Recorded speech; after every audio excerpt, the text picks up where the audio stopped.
Oh man. I mean, Did we talk about this last week, or is this the one we keep missing every week?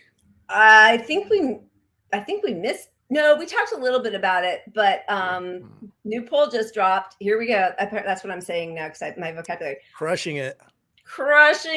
Positive 29% job approval rating but in the incredibly unimportant swing state of Michigan. I mean, I think people forget because, they did this whole thing like Joe Biden got more votes than anybody in the history. Well, you know who got the second most votes of anybody in history? Trump. And even though it was off by several million, most of that was like California. But that, it was in the swing states. I think he won by like 40,000 votes. So, well, Trump was the least popular Republican ever to run. Biden was also the least popular Democrat to ever run. Until now, because 2024 is going to be a rematch. And I think that their approval ratings are even lower. But this should make people feel really excited. Trump beats Biden in a national Harvard-Harris poll, 45-39. DeSantis, it's much closer. So I guess that helps people come up with moronic articles like a Democrat's case for DeSantis. This is Pied Piper part 2 right here. I mean, no doubt about it. It's like you want to run against the Democrats want to hand the wackiest guy on the right the election. Yeah. And if they can't do it with Trump, they're like, well, we need another wacky guy.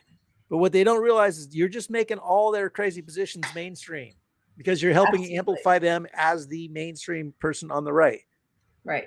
I mean, they should, if Democrats want to do anything to actually bring the country more left, it would be to normalize a sort of centristy Republican. Right. That view, to get the world away from the Trump view, the DeSantis view, the Pence view. I mean, I have sorry. I'm going to push back on that a little bit because I don't think that there are any centrist Republicans. I think they're all Trump centers and DeSantis. They really are. They're very happy with all of it.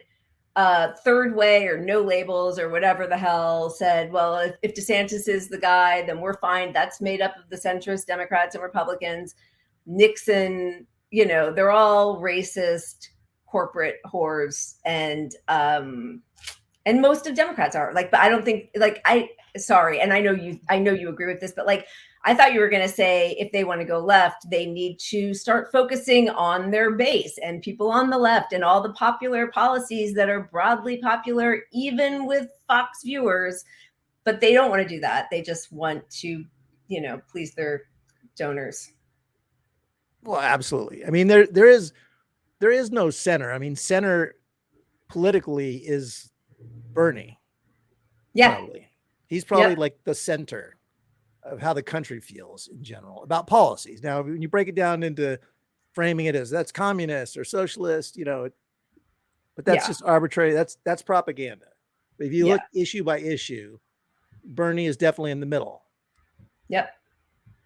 Absolutely. Yeah. And exactly. That's right. They don't care. Pelosi they're always talking about how we need a strong Republican Party, which is, it's not baffling. It's just repulsive. Okay, we're back. We're back to the, what is it, Connor Roy, the Connor Roy candidate from Succession. Peter Dow. Let's follow up with some facts from today's New York Times. So Peter Dow has had his big arc going from the staunch Hillary Clinton campaign, helper. I can't come up with a single word today. Sorry. Yeah. But he wasn't even officially a surrogate. Anyway. Yeah, but he was whatever, not staffer, but yeah.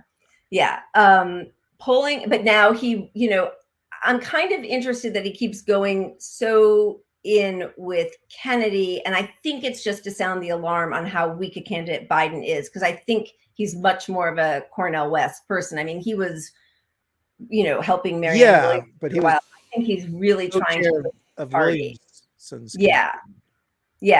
But polling conducted in May found that only 22% of Latino voters and 33% of Black voters were aware of any specific thing Mr. Biden had done in office to improve their lives. So, you know, what that really brings. Oh, sorry, I'm doing too much stuff. Oh my God, what am I doing? Sorry. I'm pushing so many buttons and I'm so red. It's because I have 8 lights on me. What was I saying? Why did I have 4 shots so fast? What? I mean, it was about Peter Dowd raising the alarm on Democrats not having a candidate that can beat Trump, basically. Yeah. Oh, is that, you know, those 40,000 votes that Biden beat Trump by are people who came out to the polls. And if you are sinking among the demographics that you absolutely count on as a Democrat to be enthusiastic enough about you, forget, maybe they don't switch over to Trump, but maybe they just decide, why the hell would I go vote for this clown again who has done nothing for me? Didn't raise the minimum wage, didn't give us our $2,000 check, didn't no public option, didn't cancel student debt. Like, I'm not like, why take the time out to go stand? And, you know, in poorer communities, in inner cities, the lines are always around the block. They always have issues with their polling system, with their, you know, ballots, with, you know, so why take time out of your day when you're already probably working, you know, 1 job and 2 side jobs to go vote for some asshole who did nothing that he promised you he would do? That's where elections are always voter enthusiasm for your guy and independence. Yep. And they're really just counting on the hatred of Trump to be enough. They are. I mean, you know, abortion could be their top issue. But his fecklessness on abortion, I mean, abortion rights were overturned on his watch. And he had said he was going to codify it. He had 2 years with the House and the Senate. He said he would do, guaranteed he would do. I mean, you remember he was going to cure cancer. And instead, he's pretended COVID doesn't exist. That's the opposite of curing cancer. Right? And we have like a low stockpile of cancer drugs right now because the government isn't investing enough money, and big pharma, it's only for profit. You know, everything is at just-in-time manufacturing. So yeah, he's a total failure. And took COVID money and gave it to the cops. That's literally right. Took COVID money and gave it to police. We just need to make a running list of every horrifying decision. But what do you think about this, guys? Yeah, I personally think he's the big backup plan, and not because, you know, he's going to pull so badly that they remove him, but like if he actually gets ill or falls over or something happens to him severe. I think he is 100%. That is his plan, which is so slimy, but he is really positioning himself as the next person in line. And I think that's why, you know, he keeps, like, for a few months now, it's all about leave Florida and come here. Like, I think he thinks DeSantis is going to be the guy, and he's sort of like setting up his own mock, you know, run against him in the public eye. Wonder how his good friend Kamala Harris feels about that.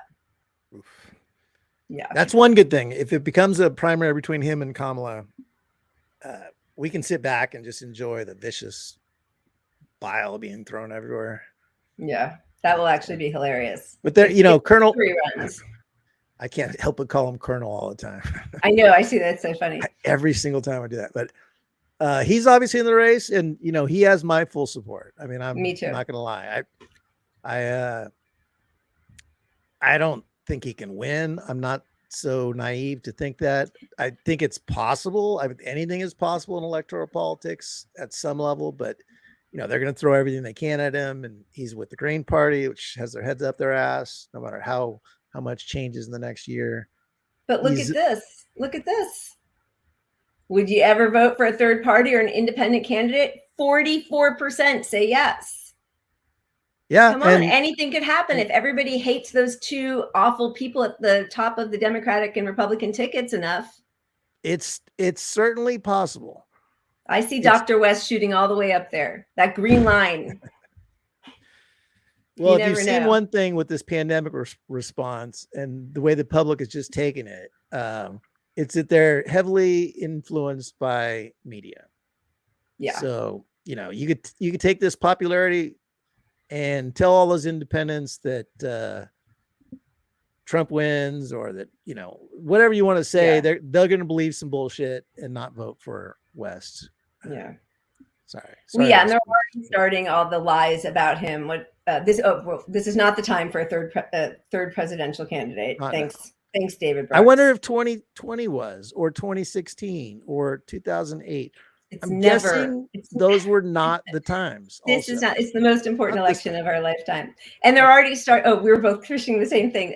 Cornel West leftist presidential bid has a right-wing DNA. You know, it's the same BS that they threw at Bernie. That, you know, if he is able to pull Republicans in, or workers, you know, working class white voters who went Trump, like, the two options are let them keep going further and further right, and some of them will, but like some of them voted for Obama. So they're not entirely a lost cause, and it would be an enormous mistake. And the fact is, Democrats are constantly pandering to Republicans, the Mitt Romneys, the Liz Cheneys, but like when you go for the working class Republicans, that's when you're smeared as, you know, a right-wing person by the corporate Democrats. I mean, West is going to go talk to the people who had their city poisoned by a train leak. You know, things like our president probably should have done, like, you know, train crash and chemicals leaching into the soil. He still has not gone there.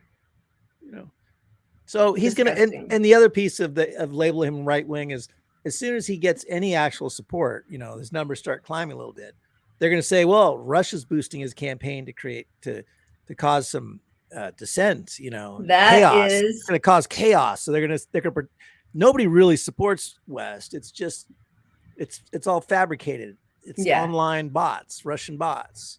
You know the story. It's all coming at us. There's one thing we know, it's that they're not creative either. They're the way they attack these people is just the same, because it works well enough and they don't have to come up with some new plan. Yeah. Yeah. And it works well enough, unfortunately.